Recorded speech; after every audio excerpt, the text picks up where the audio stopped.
Hello, Calculus. A lot of you are asking for help with checkpoint 3.8, so I thought I would do it here for you. Checkpoint 3.a says we are looking for values of a and b that make f of x continuous and differentiable at 3. So I think we have a few questions to ask ourselves here, and once we answer them, we'll know the answer to this problem. So the first one, I think, is what must be true about a and b for f of x to be continuous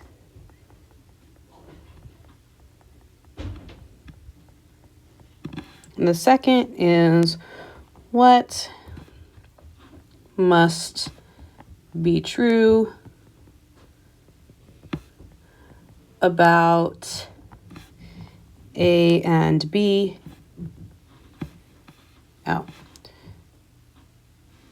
for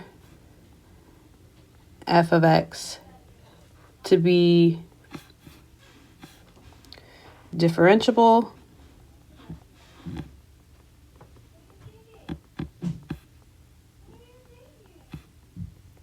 at x equals 3. And also I said to be continuous, just sort of blanket, but actually we don't care if this is continuous everywhere. We just want it to be continuous at x equals 3. So once we've answered question 1 and 2, the last thing we're going to do is we're going to use our answers for 1 and 2 to find a and b. So we have our function here, and it's a piecewise function. So we have it equal to ax plus b if x is smaller than 3, and x squared if x is larger than 3. So let's work on number 1. F of x is equal to ax plus b if x is larger than 3, and x squared if x is less than or equal to 3. And so what has to be true about this a and this b if our function is continuous? Well, for a function to be continuous, what has to be true is that the value of the function has to be same as the limit of the function. I'll write that out in notation for you. So for f of x to be continuous at x equals 3, we have to have that the limit as x approaches 3 of f of x has to equal f of 3.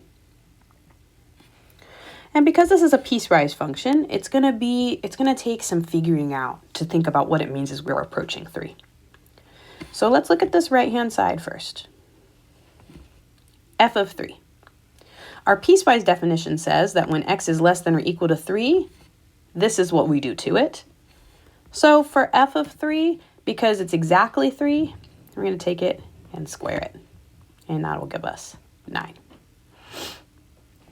Okay, so now for f of x to be continuous, the limit as x approaches 3 of our function f of x has to be equal to 9.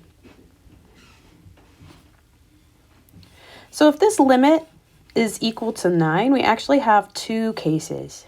For a limit to exist, the limit from the left and right have to agree. So the limit as x approaches 3 from the left of f of x needs to be 9, and the limit as x approaches 3 from the right of f of x has to be 9. Now what it means to approach 3 from the right is that we're approaching from values that are smaller than 3. So that means we're talking about using x squared when we approach from the left. And when you approach from the right, we're talking about using values that are larger than 3. So that means we're using the linear portion there. So we want to know that the limit, I don't want the highlighter there. We want to know that the limit as x is approaching 3 from the left of x squared is equal to 9. And we want to know that the limit as x approaches 3 from the right of ax plus b is equal to 9. Now looking first at this limit, x squared is a continuous everywhere polynomial. So to evaluate this limit in blue, we actually just do direct substitution. So we would plug in 3 into x squared. And so then we would say 3 squared equals 9. And that is true, so we're good to go. So from the left, we have the situation that we need. But what about from the right? Something a little bit more interesting happens here. Again, this is a linear function. And so to evaluate this limit, we can do so via direct substitution. So everywhere that I see x, I plug in 3, and that's going to evaluate this limit. So now I have 3a plus b has to be equal to 9. So two things have to be true for this function to be continuous. 3 squared has to equal 9. Great. And 3a plus b has to equal 9. So these two things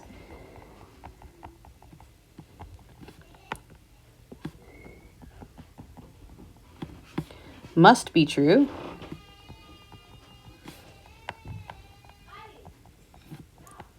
for f of x to be continuous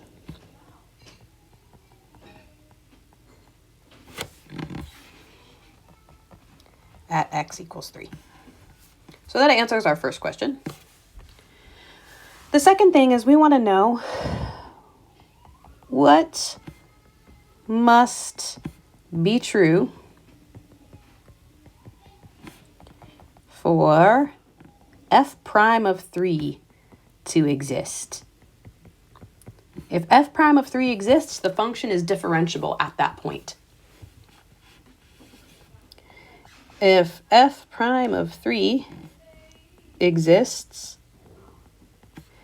f of x is said to be differentiable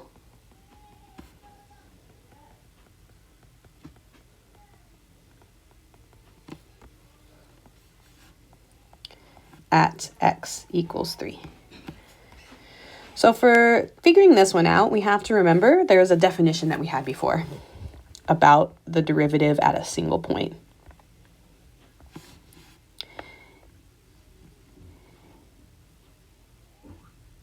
The derivative of f of x at x equals a is defined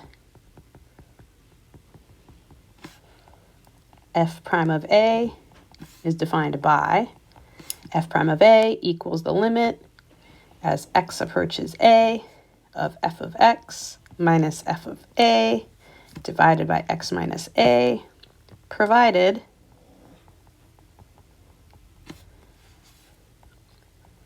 that the limit exists. Okay, so what we want to know is if our function is differentiable as x is approaching 3. So what we're trying to figure out is, does the limit as x approaches 3 of f of x minus f of 3 over x minus 3 exist? If it does exist, then we're good to go. And so we want to make this limit exist. So again, for this limit to exist, we have to have both the left and right hand limits existing, and they both have to agree with each other. So let's take a look at the left and right hand limits here. So we want the limit as x approaches 3 from the left of f of x minus f of 3 over x minus 3.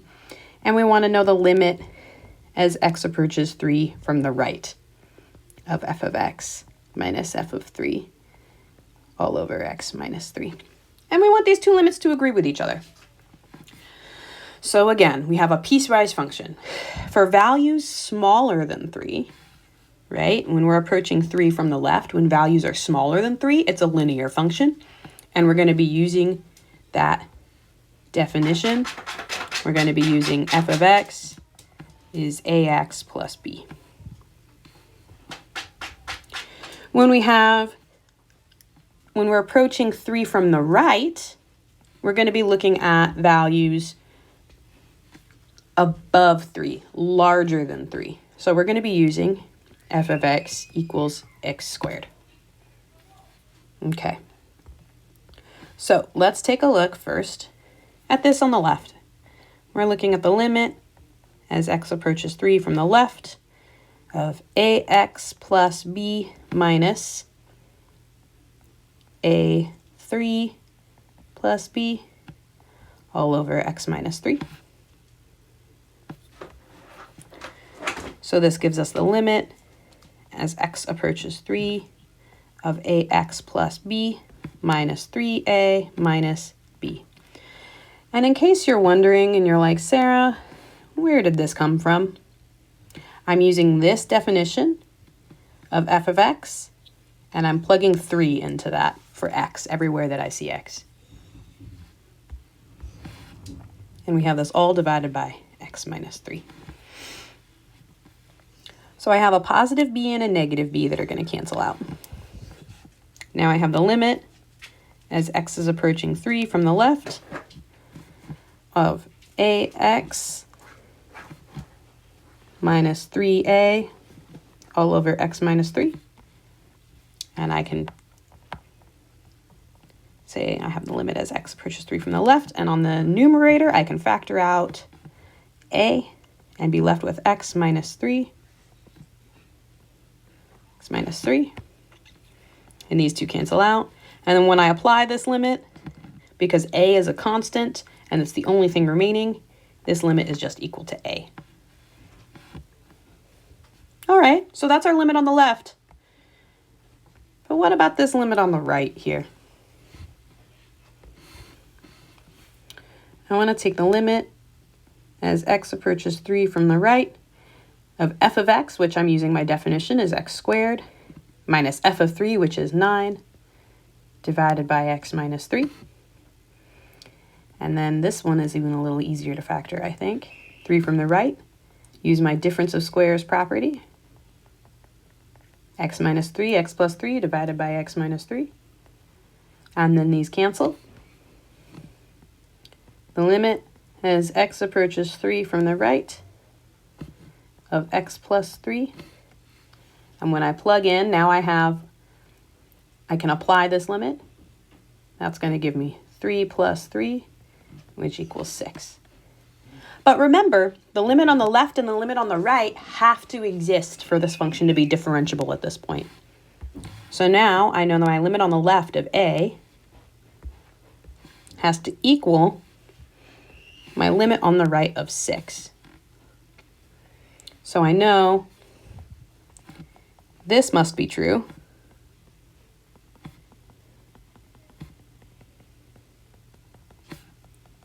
For f prime of 3 to exist. So now for part 3 of our function, we have 2 facts here. I know a must equal 6 from part 2. And if I scroll back to part 1, I know 3a plus b has to equal 9. This right here. That's what we figured out in part 1.